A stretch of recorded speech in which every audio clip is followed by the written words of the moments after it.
घने जंगल के बीचों बीच एक अजीम हाथी रहता था जिसका नाम गिरी था। वो अपने बड़े कदो-खामत, नरम मिजाजी और तमाम जानवरों के लिए अपनी हमदर्दी के लिए जाना जाता था।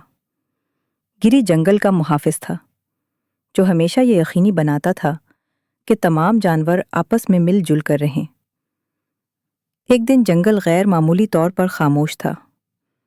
परिंदे नहीं गा रहे थे और बंदर भी चुप थे। जानवरों ने महसूस किया कि कुछ गड़बड़ है। उन्होंने उम्मीद की कि वो गिरी को कहीं देखेंगे, लेकिन वो कहीं नजर नहीं आया। बूढ़े अक्लमंद उल्लू, जिसे सब उल्लू जी कहते थे, दरख्त से उड़कर नीचे आया और परेशान भीड़ से मुखातिब हुआ। मैंने कल गिरी को जंगल के गहरे हिस्से की तरफ जाते देखा था। वो बहुत परेशान लग रहा था। जानवरों ने अपने प्यारे गिरी को तलाश करने के लिए एक तलाश पार्टी बनाने का फैसला किया। उल्लू जी की क़यादत में इस पार्टी में चेको गुलहरी, मीना हिरन और भूलो रेत शामिल थे। वो गिरी के कदमों के निशानात का पीछा करते हुए झाड़ियों तक पहुंचे। आखिरकार उन्हें गिरी मिल गया। उसने बताया, मैंने अपनी सबसे कीमती चीज़ खो दी है, उनकुश, जो मेरी माँ ने मुझे दिया था। वो शायद कहीं तालाब में गिर गया है और मैं उसे ढूंढ नहीं पा रहा। जानवरों को समझ आया कि गिरी इतना परेशान क्यों था। वो उनकुश उसकी माँ की मोहब्बत और दानाई की अलामत था। उसके बगैर गिरी खुद को अधूरा महसूस कर रहा था। मदद के लिए पुरअज़्म जानवरों ने एक मंसूबा बनाया।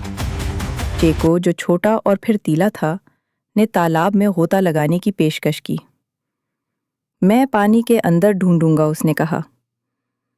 मीना और भूलो ने किनारे पर तलाश का फैसला किया, जबकि उल्लू ऊपर से निगरानी कर रहा था। काफ़ी वक्त के बाद चेको पानी से उभरा। उसके छोटे पिंजू में कुछ चमकता हुआ था। मैंने उसे ढूंढ लिया, उसने खुशी से चीखा और सोने का उनकुश सतह पर ले आया। गिरी की आंखों में खुशी चमकने लगी जब चेको ने उसे उनकुश थमाया। शुक्रिया मेरे दोस्तों, मैं नहीं जानता कि तुम्हारे बगैर क्या करता, गिरी ने कहा और उनकुश को फिर से अपने पैर पर पहन लिया। जानवरों ने खुशी मनाई। उन्हें सुकून मिला कि गिरी फिर से खुश था। गिरी फिर से खुश था। वो सब जंगल के बीचों बीच वापस आए, जहाँ परिंदों ने फिर से गाना शुरू किया और बंदरों ने फिर से चहकना शुरू किया। जंगल में एक बार फिर अमन लौट आया।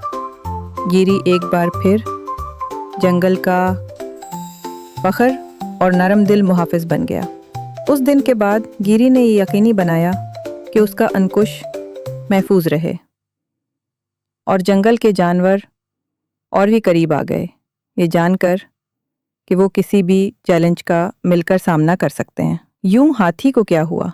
उसका जवाब दोस्ती, पुख्ता इरादा और जंगल के ख़ानदान के बंधन की कहानी में छुपा है।